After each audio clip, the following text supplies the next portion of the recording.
This morning, we want to highlight this before we go any further. Brentford striker Ivan Toney has spoken out in detail about the impact the 8-month ban from football that he's currently serving after breaking football's gambling rules, the impact that it's having on him.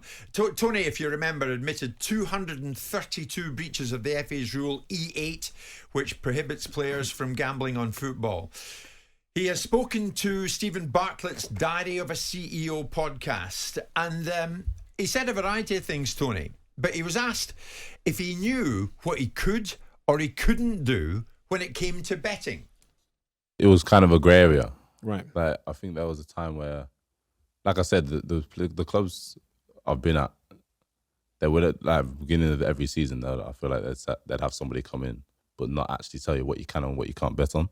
What would that person say? Just like broad? Just his experiences on betting. Like, he'd come in and say, this is me betting, and then I've lost this much, I've come through this.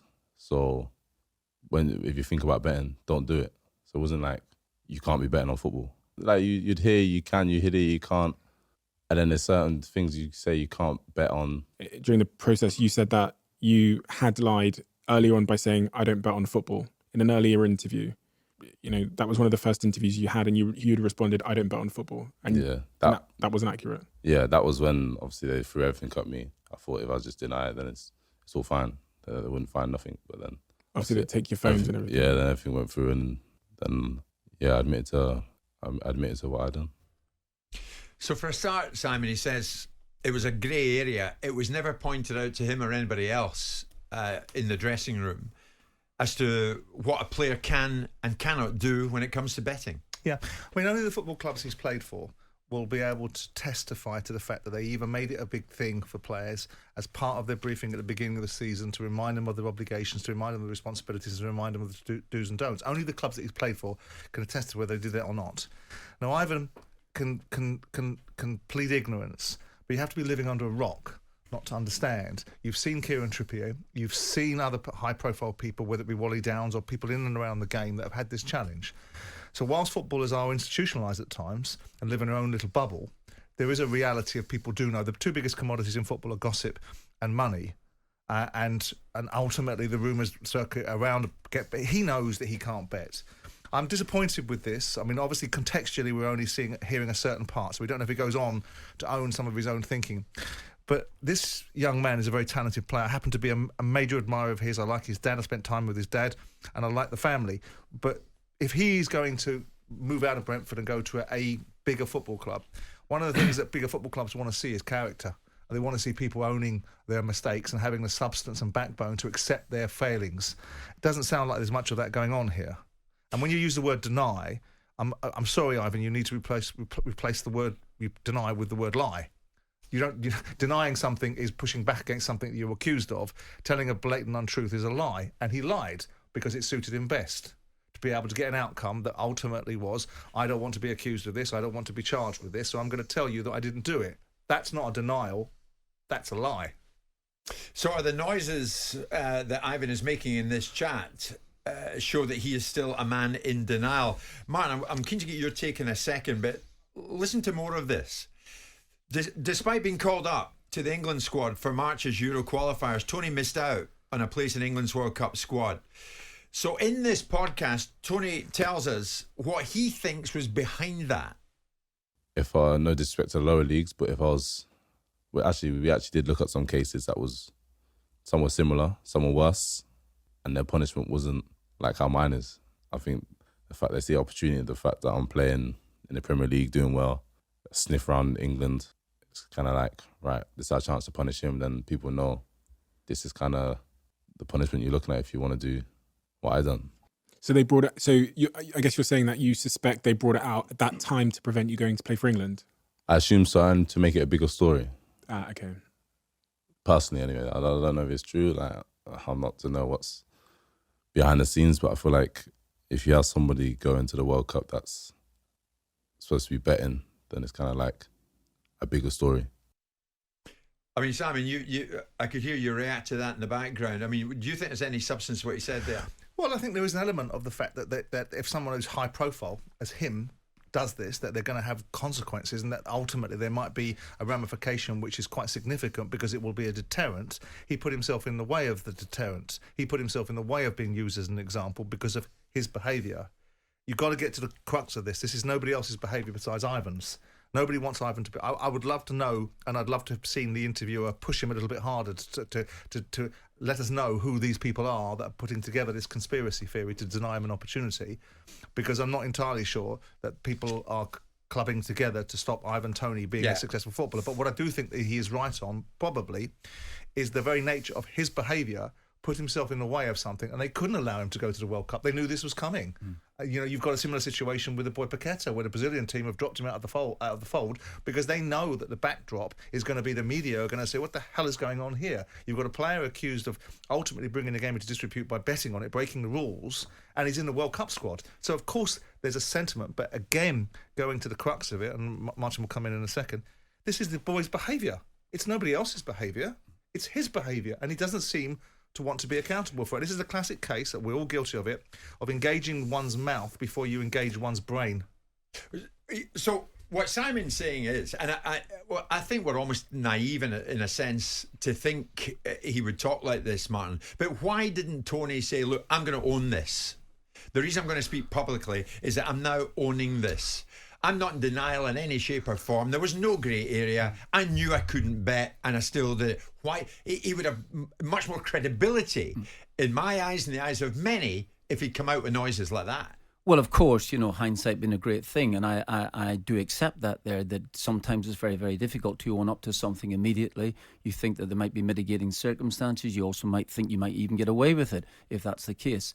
But he's talking about, Ivan Toney, is talking about a situation where at the start of the season, someone comes in, generally has a conversation about how poorly that they have dealt with gambling, and they've seen the light, and it's worked out well for them, or they're changing their lives. And people you do listen to, and the stories are very, very good. They're excellent. Yeah. But on top of that, also you have a very clear definition of the rules. Now, I think that the betting rules, when they were first set out, were really draconian in many aspects because it's preventing someone from betting. I never saw it really harmful for someone to feel about betting on his own team against his own side, a totally different issue. I mean, that's a criminal offence. But I never thought that. But while the rules are there now at this minute, while they are in place, and these are the rules, and they're very, very clear, so you've got to go with it. So it's almost impossible for you not to know what these rules are. Many messages coming in, Simon, as you might imagine, even at this early stage in the proceedings. There's one from Dan in Oxford. Ivan Toney is a typical footballer. Everybody else's fault. No, he was the one at the heart of all this. Everyone else in the EFL are not able to do it. They presumably knew, as players, they would know it. So why did he not know it? It's very important for the people around Ivan to be giving him the right advice, because it's all well and good going on. He's got lots of spare time right now, obviously. Right. It's all well and good going on to these podcasts with these people and having conversations. And no one wants footballers to be sat there not speaking their mind and having a view. But for whoever's around him, suggesting to him, Ivan Toney is likely to leave Brentford the moment the transfer window opens. He comes back again. Right? I'd ask Martin as a manager, if you're listening to a player and you think, okay, the betting situation is thus, and then you've got a player coming out now, and you're in the market for a centre forward, would you look at Ivan Toney and say, the player absolutely outstanding, but this kind of rhetoric shows a window into the character of a player? Would that deter you in your thinking if you were an Aston Villa manager now saying, I want that centre forward, I want to buy one, I'm going to go to my chairman and ask him to buy this particular one? Okay, good point. I think that, first of all, Ivan Toney is a top quality player. I agree. So that you would have to be interested in the player after his ban has finished. Secondly, I think if you got the opportunity, just let's say you were at a football club that were able to afford him and that you wanted him badly, I think you would have to have a conversation with him, really strong conversation, and say, listen, that didn't go so well. You turned and you actually said that you told a lie to begin with. Are you capable of changing here? Do you think that you have learned a lesson from that there? And I think then you would really, for want of better words, look into someone and say, listen, are you prepared to change? Can you do this? Is this something that you can do? Because you are a quality centre forward. You are you are really worth a lot of money, and I think you could help my football club. So I think that you would have to have that sort of conversation, and then have a feeling yourself that this. But prima facie from the outset, I mean, it's difficult.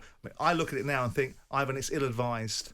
You've got character. You've accepted getting out of Newcastle, going down to Peterborough, to a lower division. You've built your career. Yeah. You came up out of the Championship. People categorised you in a certain way by saying unorthodox, and you smashed all those parameters by being a top footballer. This is now about your character.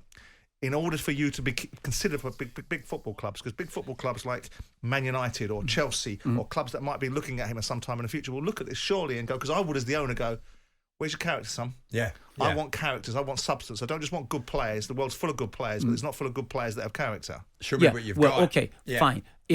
That's a good point. Let's say you're my owner. I'm the manager.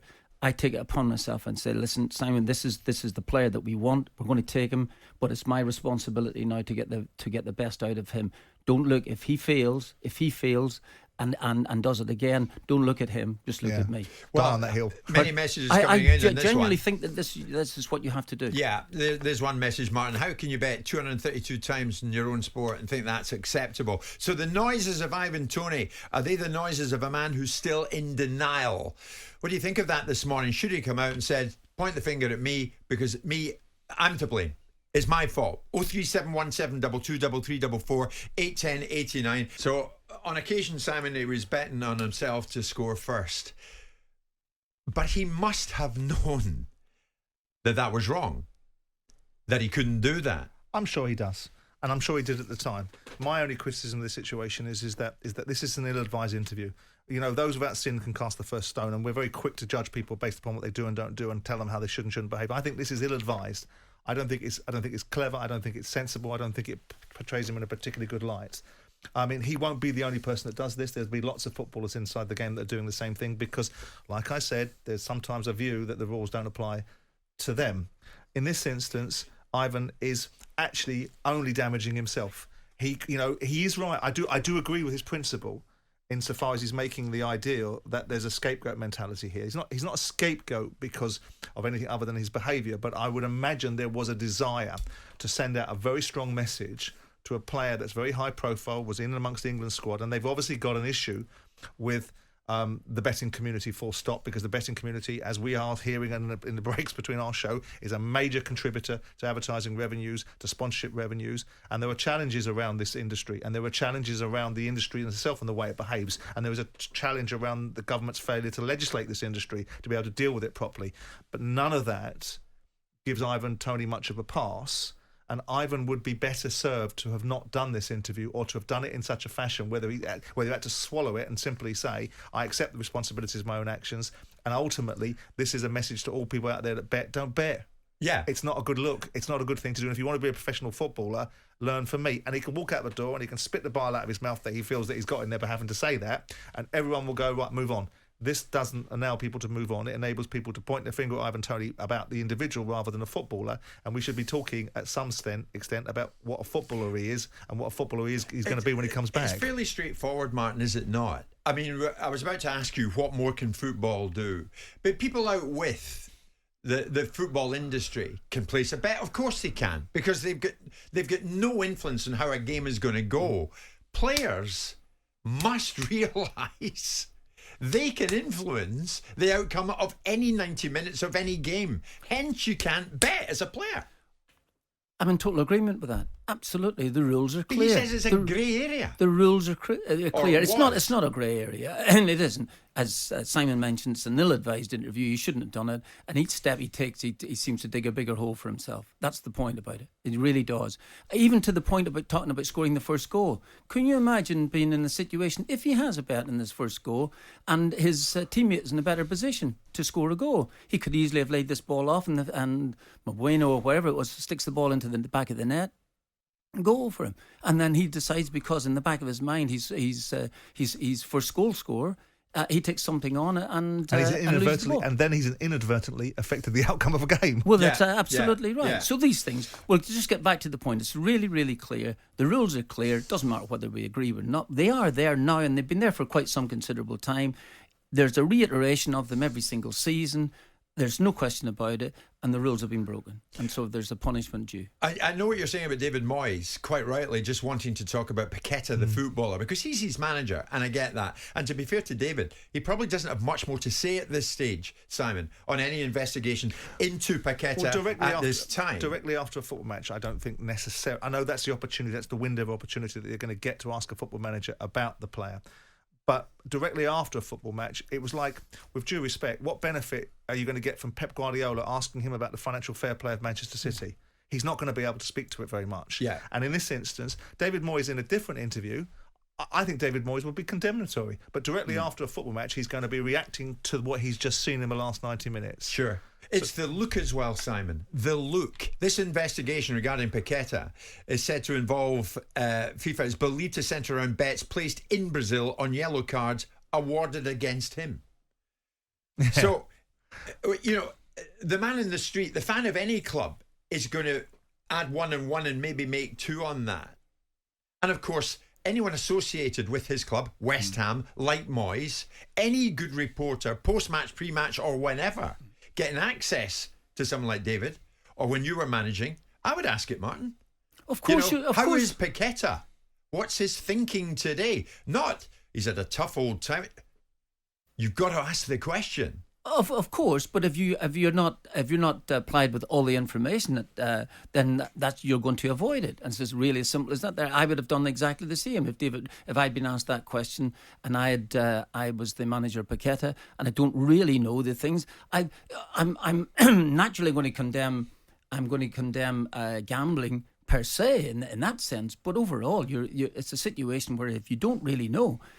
The next question might have been asked, the Brazilians have actually pulled him out of the squads, therefore there must be something in it. But then the next question would be innocent until proved guilty. Yes, so let us see what is a good point. What transpires. The difficult thing to swallow when you're from the man outside in the street, and I can understand this, is he's got a lot on his mind. Well, whatever he's got on his bleeding mind, he put it there himself, right? Whatever problems he's got, he did it himself. So let's not start putting a warm bubble around the player and start to ask to process the thinking of what he's had to contend with. Yeah. Whatever he's had to contend with, and that's the part that I always disagree with. That's the sort of part that I find a little bit difficult to stomach, which is almost pricing in the thinking that hasn't the boy done well to play in a football match because he's got problems elsewhere, which were all of his own making. Yeah. In life, people would say, well, what's that got to do with the price of cheese? Get on with doing your bloody job. It's the least you can bloody do. In fact, you should be doing twice the job because you put everybody in a bloody cart. Sam, in regards to Tony speaking to this podcast, we've asked Brentford, did the club know about it? We're still waiting for a reply from the football club. It's believed that Tony is still being paid in full. If you were Matthew Benham at the top of the house at Brentford, would you be paying him in full? Well, I would be unhappy with the situation. It depends how much I knew. If I knew this was an ongoing investigation when I signed him, or there was all of these challenges, I'd have to price it into my thinking, and I can't then commit, can I? I can't then turn around and say, well, I knew about it, but ultimately I want to dock your wages. The challenge for them is they've got a valuable asset, and here we go again. I've got a valuable asset, so I'm going to compromise my belief system, compromise what I know to be right, and ultimately consequence the player for his own actions because I'm being consequenced. I didn't put these bets on. I've got to pay you 70 grand a week for you to sit on your backside and do nothing for 8 months. Where's my benefit now? I've got to pay other players to step into your position. So if you look at it from those points of view, you're going to turn around and say, well, I can understand, and contractually they may well have a position. The flip side of that, you start doing that to a player, all of a sudden you're going to have a problem with the player. All of a sudden the player clearly doesn't accept his part in this. The player clearly believes that somehow he's the victim of something. So if someone else comes along and compounds that by saying, actually, here's some more medicine for you, here's some more reap the whirlwind of your own behaviour, you're going to put that player into an even more entranced position of a victim mentality. And then all of a sudden, if you ever had any aspirations of getting a player back in the fold, you're going to, because he won't accept it. He won't accept it. I had a similar situation with Adi Akinbaye, where he didn't do something and he refused to accept it. He refused to accept the consequences of his own behaviour. Threw a chair through the window, picked a fight with Trevor Francis, and caused all kinds of mayhem. Right? And eventually, I made him damn well accept it and apologise for it. But the point is that it's two, and it wasn't my job to do that. It should have been the manager's. But the point is this: is that if Matthew Benham's in a situation where he wants to retain the player and add some value to it, he's got to take a view on what's right for his football club in the short term, intermediate, and long term. And here we are now in this eternal crossroads. Should I do what's right? Should this player get paid for ultimately putting his club in the way of something that he did? And the answer morally in every other walk of life would be no. But football doesn't play by those rules, because all of a sudden you've got to get this player back on side. Yeah. He's more valuable to us in the formation of the side, and what happens next. There's the challenge. Okay, and so what would you do? I don't know, Martin, if I'm entirely honest, because I don't know my relationship with the player. That's not like you. You know. No, I don't know. No, I understand that. I don't know. No, this is it. This is the difficulty. The difficulty is this here, that you don't know whether you want to. You just mentioned there, you're a pretty strong owner. You've shown that there with managers. Therefore, you should have the same with the player. And you say, regardless of whether you've got a relationship with him. My gut feel is I'd want him to take some of it. I would want him to sit across the table with me, and I'd say to him, right, I tell you what, we're in it together, we're collective, right? And we are together, and I value through times of adversity and through strength, right? Mm. But we've got to take some of this together. Otherwise, we're not in it together. So I tell you what, as an exercise in making sure that I feel comfortable that you've got the right mindset, you're going to take some of this. You're going to take some fines for this. You're going to take some reduction in your wages, not because I can't afford you, and not because I want to visit some more problems upon you, because I want to see the colour of your jib, the colour of your outlook in terms of how you see adversity and what you see as something you are accepting as your responsibility. So I think I would want to visit some of it on him. Yeah, of course, absolutely right. You would do, but the Simon Jordan I would have known maybe a year ago wouldn't have been so deliberate. I would have been or less deliberate, in the sense that I think you would have said, "Listen, let's and take this." And do you know what I'd have had? Immediately I did it. Yeah, guaranteed. That grotty, motley little gang, the PFA, coming over the wall saying, "Can't do it. You can't do it." That's what I'd have had. And experience has taught me that. Jim White and Simon Jordan. Monday to Friday mornings from 10 on AM, on DAB, via the talkSPORT app and on your smart speaker. talkSPORT.